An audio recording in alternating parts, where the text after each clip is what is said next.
Fala galera do canal Brains and Gains, eu sou o Léo Grancou, treinador de atletas profissionais e hoje nós vamos falar sobre correção de assimetrias. E não é correção de assimetrias assim não, ó. Não vou falar para vocês corrigirem assimetrias criando deformidades, né? Eu sei que é comum aí no fisiculturismo, desde muito tempo atrás, isso aqui não é coisa moderna não, a utilização dos CAO, Site Enhanced Oil, né?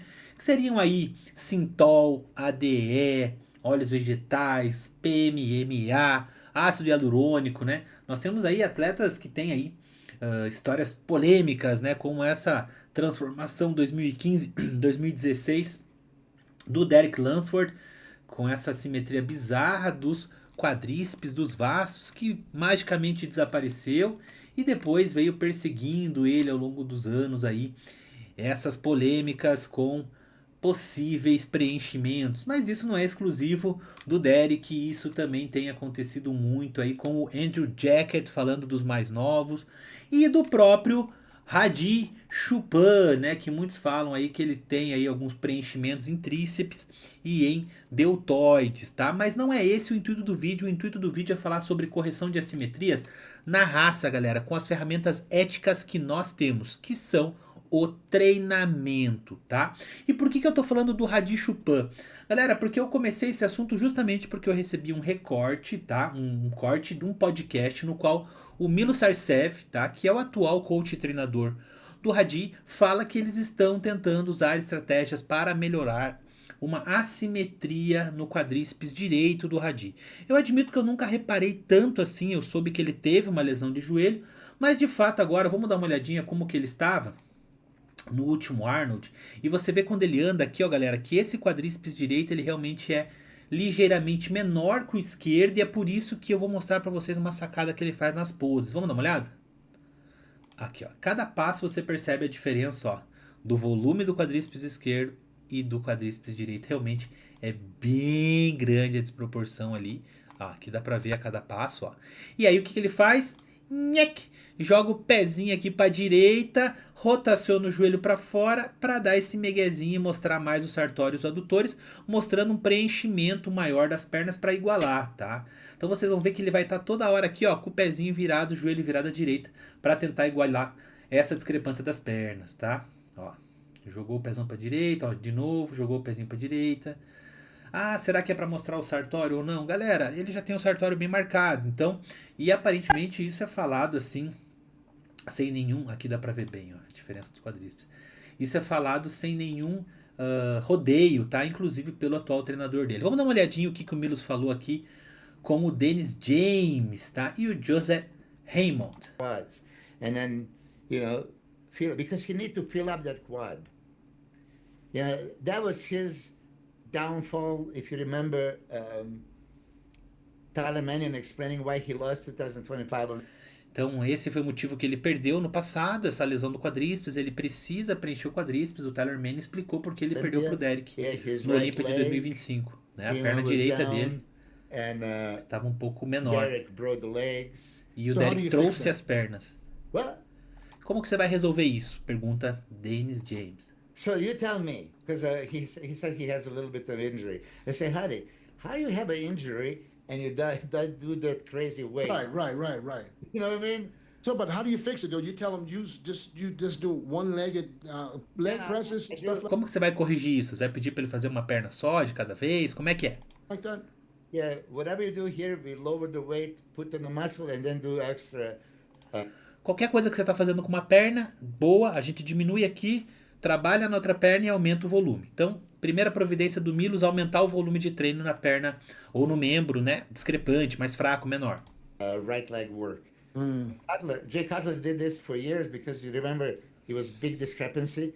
So you do extra leg extensions, extra one leg press or a Bulgarian squat.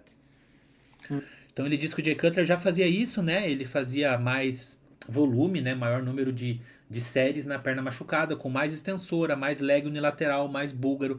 Então a gente percebe aqui que a ideia do Milos é aumentar o volume de trabalho na perna inferior nos exercícios unilaterais.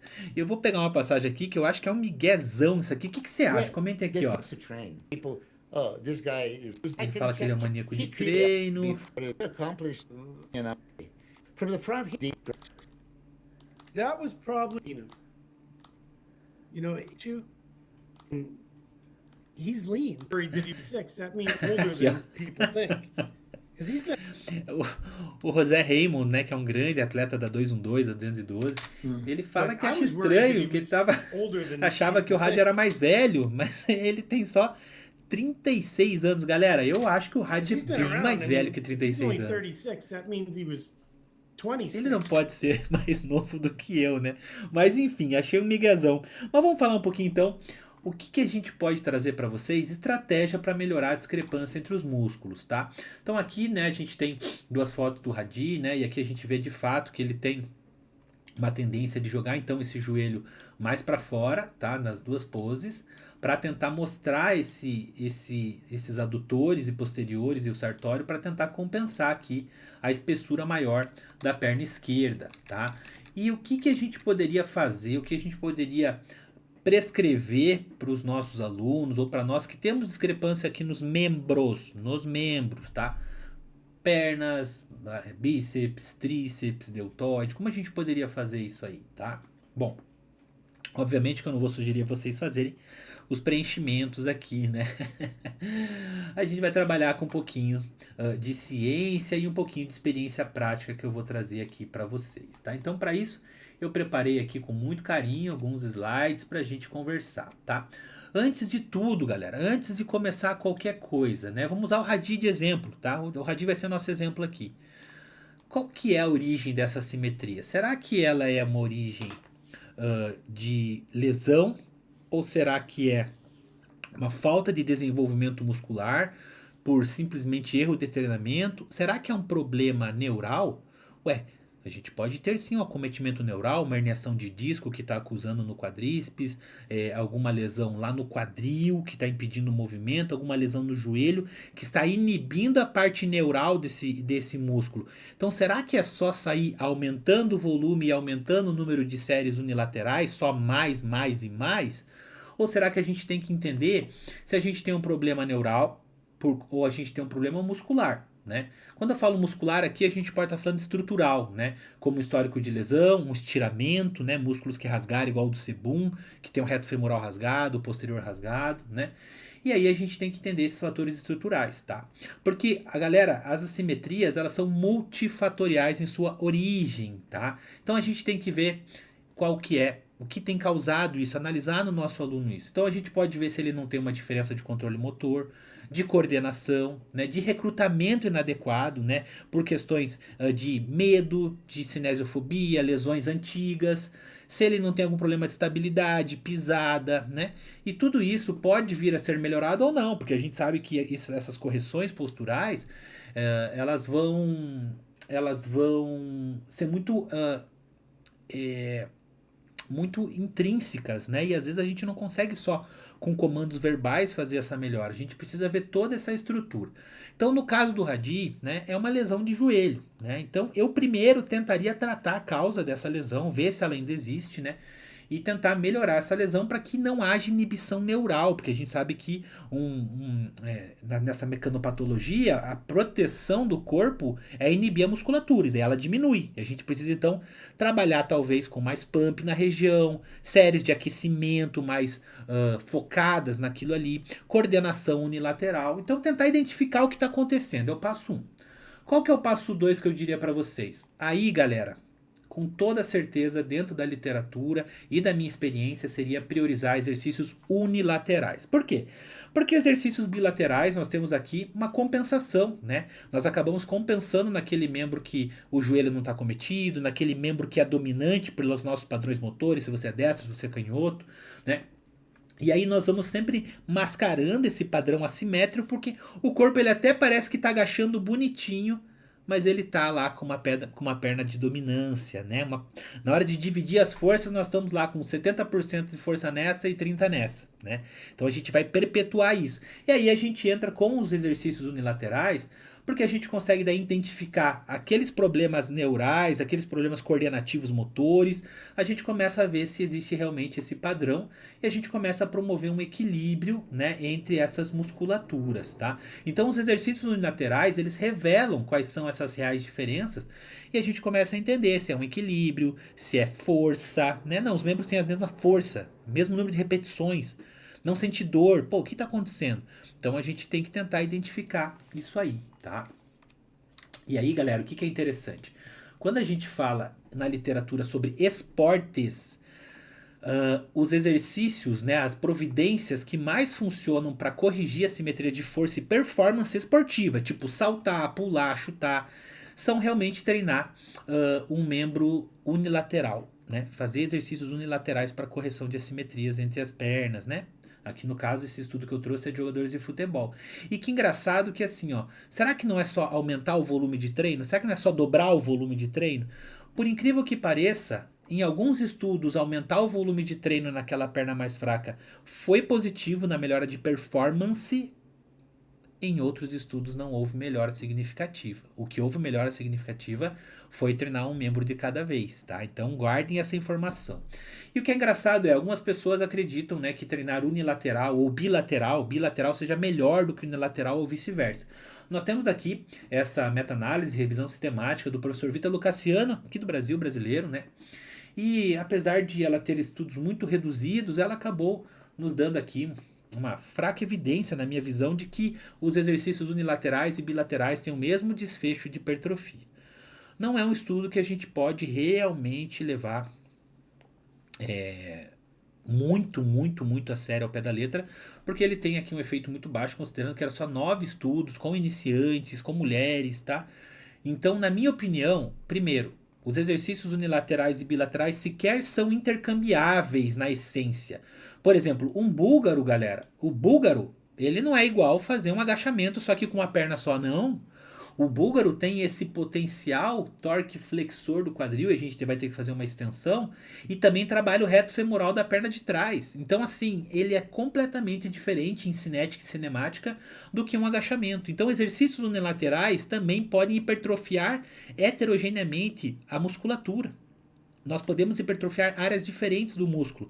Então, um exercício unilateral não é a identidade de um exercício bilateral, mas é uma saída para correção de assimetrias, sim, tá? Então a gente tem que tomar cuidado, nem sempre os exercícios são idênticos, né? Por conta de perfil de resistência, por conta do que a gente faz com outro membro, tá? Principalmente quando a gente fala de pernas, tá? E aí a segunda, né, ou terceira providência que a gente pode tomar, e essa é muito forte na literatura. Começar pelo membro mais fraco, tá? Então a gente vai pegar e vai fazer um trabalho unilateral e começando pela perna mais fraca. Então o RAD, ele iria começar sempre pela perna direita. Toda série que ele vai fazer de uma extensora, de um afundo, de um búlgaro, de um leg press unilateral, ele vai começar sempre com a perna direita, tá? Por quê? A gente tem menos fadiga começando ali, a gente sabe que a fadiga ela é periférica em cada membro, mas ela também tem aí esse sinal aferente e ela vai ter uma fadiga sistêmica, né, no sistema nervoso central. Então a gente tenta melhorar isso já pela parte de fadiga neural, a gente tem uma melhor qualidade de execução, a gente tem então uma melhor ativação de fibras por conta da ausência também dessa questão do cansaço e da fadiga, que são coisas diferentes. E o foco de você entrar ali diretamente naquele membro que você precisa. E aqui entra muito também a ideia que eu sempre pego do Muscle-Mind Connection, né? O foco atencional, o foco interno, tentar pensar naquela musculatura, não treinar só de qualquer jeito, tá? Então a gente tem que priorizar sempre começando pelo membro mais fraco, e é isso, tá? Isso aqui também é amparado por esses estudos aqui, ó. Esses estudos de performance esportiva, houve muita melhora da simetria dos membros fazendo unilateral e sempre começando pelo membro mais fraco, tá? Aí a gente vem aqui, ó, isso é muito importante, galera. Essa é uma providência que eu não vi o Milos falar, mas eu faria sempre. Limite o lado dominante e o desempenho pelo membro mais fraco. Então, o que acontece, galera? Se o forte continua avançando, a diferença continua existindo. Então a gente tem que limitar. Muita gente, ela pega e faz assim, ó. Eu vou continuar treinando a minha perna mais forte e eu vou só fazer mais séries na perna mais fraca. Galera, na maioria das vezes, isso não dá certo. O que, que é uma das providências ideais? Você vai trabalhar unilateral, show. Você vai começar pela perna mais fraca, show. E a mesma carga que você fizer na perna mais fraca e o mesmo número de repetições, você vai só repetir na perna mais forte. É isso, galera. É isso. Você vai repetir a carga e vai repetir o número de repetições na perna mais forte. Porque se você pegar e fizer uma carga especial para a perna mais forte, o número de repetições a mais, ela vai continuar evoluindo mais. E nós queremos melhorar as simetrias. Isso aqui não é para o cara que é ruim em tudo. Você é frango na direita e é frango na esquerda. É para o cara que já tem um desenvolvimento legal de um membro e o outro está atrasado. Então você quer equalizar. Pensando no que? Em estética agora. Não estou falando de performance esportiva, estou falando de estética, tá? De fisiculturismo mesmo, estética, né? Para você que é atleta ou não, mas que busca, né? Uma performance de evolução de hipertrofia, tá? Então eu sempre falo, limite o lado dominante priorizando o mais fraco.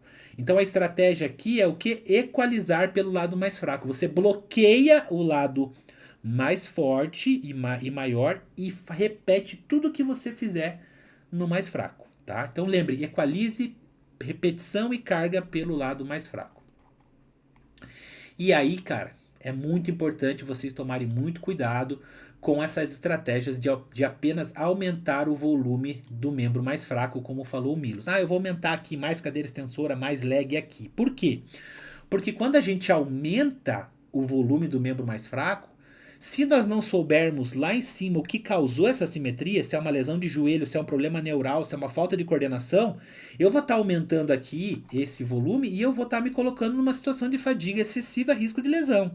E aqui quando eu falo risco de lesão, eu estou pouco me para essa molecada que fala que lesão é multifatorial. Isso aqui é muito simples, galera. Você já tem um problema numa perna, uma falta de conexão, uma falta de equilíbrio, o corpo já achou um mecanismo de proteção fazendo essa atrofia, né, essa inibição neural do músculo, e daí você vai lá e fica tacando carga e jogando volume em cima daquela musculatura de maneira aleatória. Então me desculpa, você vai ter sim um maior risco de lesão e talvez uma fadiga acumulada que vai te dar lá na frente queda de desempenho. O que, que vai acontecer? Você vai reduzir ainda mais esse membro, vai atrasar ele com uma lesão nova, diferente, tá? Antes era articular, aí vira um estiramento, tá? Uma contratura, né? Então, tem que tomar cuidado de só sair aumentando o volume. A literatura, como eu falei, nos traz que nem sempre, ó, mesmo estudo com jogadores de futebol, nem sempre aumentar o volume do membro mais fraco garante improved, né? Melhora na parte de performance, tá? Mas o que, que são os estudos de hipertrofia? Bom, galera, a gente sabe, né? Nós temos vários direcionamentos da literatura que sim, o aumento do volume é dose-resposta com hipertrofia. Você aumenta o volume e você tem mais hipertrofia. Aqui uma revisão sistemática, meta-análise antiga do Brad Schoenfeld, né? Que existe uma dose-resposta. Aumenta o número de séries, aumenta a hipertrofia. Só que nós já sabemos hoje que nós temos os chamados diminishing returns, que são o retorno decrescente. O que, que é isso, galera? Essa aqui é a mais recente, né? Meta-análise com meta-regressão, que analisou qual é o volume de séries ideal para gerar hipertrofia. E a gente percebeu que quanto maior for o número de séries, maior vai ser a hipertrofia. Isso vai crescendo e aqui o estudo para em 40 porque a gente não tem mais estudos para dizer. Então vocês veem que é uma grande curva e ela vai atenuando. Por que ela vai atenuando? Porque a partir de um tempo, quanto mais séries eu fizer, menor a resposta em hipertrofia, melhor é o retorno, menor é o retorno de hipertrofia. E aí, às vezes, você já está fazendo lá 20 séries para perna boa, 20 séries para perna ruim, e você coloca 25 séries para perna ruim.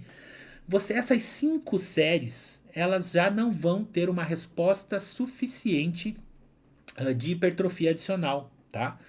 Então, galera, nem sempre sair aumentando o volume é a melhor estratégia em comparação com as anteriores que eu trouxe para vocês.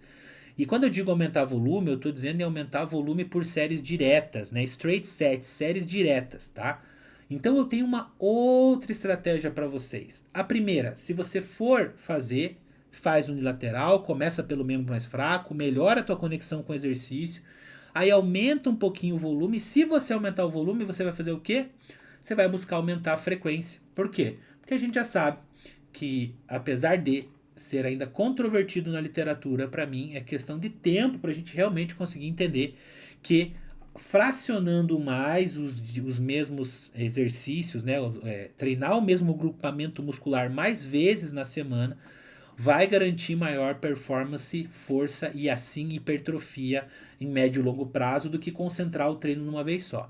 Então vamos lá, você tem uma perna direita que não está funcionando direito, tá meio capenga, tá ficando atrasado igual do rádio. Você vai fazer só um treino de quadríceps na semana? Não, você vai fazer 3 treinos de quadríceps, vai focar nos unilaterais e vai começar com a perna mais fraca. Tá?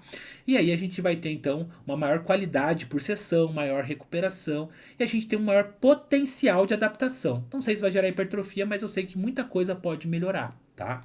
E aí a gente sabe que treinando tudo de uma vez só, a gente vai ter maior fadiga acumulada por exercício, a gente tem uma redução do potencial de força, então redistribuir o volume de treino e aumentar a frequência parece ser mais uma providência interessante. E aí, galera, eu vou trazer a minha sacada, o que eu uso pessoalmente e com os meus alunos na minha assessoria individual. Mas antes, falando de assessoria individual, galera, se você quer conhecer o meu trabalho, você vai vir aqui no meu Instagram, Leonardo Grancou, e vai conhecer quem eu sou, vai conhecer aqui os meus atletas, toda a minha experiência aqui, ó, com mais de 30 atletas profissionais, 75 pro shows, trabalhando com atletas. Essa é a minha mais nova evolução, postei ela hoje, tá? Atleta natural, galera. 2 anos de trabalho comigo. Olha isso aqui, que incrível. Trabalhando com os maiores atletas de fisiculturismo do Brasil, trazendo evoluções absurdas, né? Com toda a falta de humildade. Trabalhando, como eu disse, com atletas naturais, tá? Trabalhando com atletas hormonizados, público masculino, público feminino, né? Tudo você vai encontrar aqui e você vai entrar em contato comigo aqui, ó, no meu link da bio, contatos e cursos, e aqui você vai ter as informações da minha assessoria individual e também o meu curso, os meus cursos na Hotmart. Quer conversar comigo sobre treinamento e quer ter acesso a esses slides que eu coloquei? Eu vou colocar tudo aqui, ó, no Training Lab, meu grupo gratuito do Telegram. Espero vocês entrando lá pra gente conversar sobre esse vídeo lá comigo, tá? Bater um papo e perguntar o que a gente pode fazer. Eu tento responder todo mundo lá dentro do possível, tá? No Training Lab. E você pode conhecer também aqui meus cursos na Hotmart, galera. Eu tenho muitos cursos legais, templates, especialidade em costas, em peito, treino de padrão Mass Physique, padrão Classic Physique, treino de glúteos femininos para as meninas e o The Camp Back Edition, que é o meu curso específico para professores e treinadores, uma parte mais teórica, mais densa, tá? Então é isso. E aí voltando, galera, então para essas minhas dicas, agora o que eu utilizo na minha assessoria, galera, é isso aqui, ó. Isso aqui eu acho muito legal. Pouca gente fala disso, galera. Que é usar técnicas volumizadoras, só que apenas no lado atrasado. Por quê? Qual que é a diferença de uma técnica volumizadora? Léo, você não falou que não é legal aumentar o número de séries ou aumentar o volume de maneira inesperada naquele grupo mais fraco? É por isso que existem as técnicas volumizadoras. Por quê? Porque elas têm um aumento de volume, uma tendência de mitigar a fadiga, né? Elas são mais eficientes do que uma série a mais. Então eu não subo uma série a mais, eu subo só um método volumizador. Entre eles, o que eu mais gosto, um drop setzinho para fazer um pós-falha, trazer mais pump, mais conexão. Pump e conexão são super legais em musculaturas inibidas, aprendam isso, esqueça papo de quem não tem experiência prática. Pump é vida, pump é vida, pump é treino, é hipertrofia, independentemente dos mecanismos, tá? Isso aqui é para quem é pouca prática. Não gosta de pump, não sabe o que tá fazendo, não sabe treinar e nunca treinou ninguém no alto nível. Alongamento sob tensão é legal, tá? Isometrias depois, né, de um pós-falha. E aí as clássicas técnicas em blocos, né, o hash pause, o cluster e o mil reps, que a gente pode trabalhar só naquele membro acometido aí, né, por menos força ou hipertrofia, para tentar fazer um volume a mais sem ser uma série a mais. Para saber sobre cluster, hash pause e mil reps, o vídeo anterior aqui do canal fala justamente sobre isso, tá? Então a gente vai trabalhar no braço acometido aí, né, reduzido, de volume ou de força, e a gente vai trabalhar com séries convencionais no outro braço, na outra perna, no outro membro, tá? Então é isso, galera. Pensando aqui então numa escadinha, né?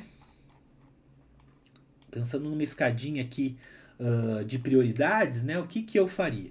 Eu começaria, como eu falei, identificando e entendendo qual é o motivo da minha assimetria, priorizaria os exercícios unilaterais, tá? Depois iria começando sempre pelo membro mais fraco. Eu iria limitar a carga e o número de repetições do membro dominante pelo membro mais fraco, para equalizar os dois ao longo do tempo.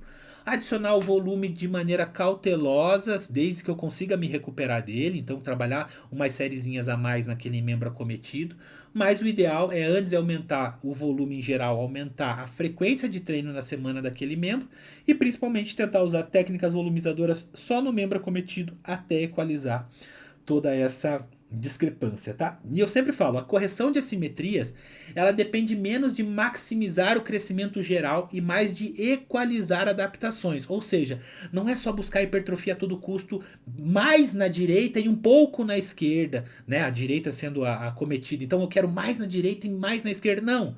Às vezes você vai ter que dar um freio ali naquela perna que é boa, adaptar e equalizar esses estímulos para depois conseguir lá na frente voltar a ativar essa musculatura legal, se libertar dessa assimetria e corrigir isso e deixar o físico cada vez mais harmônico e mais estético, como é o que eu faço na minha assessoria individual. Então, galera, se você gostou desse vídeo, já sabe, deixa um comentário, siga o canal, venha conhecer os meus cursos, a minha assessoria, o meu grupo gratuito, que isso vai nos ajudar aqui demais. Valeu, galera!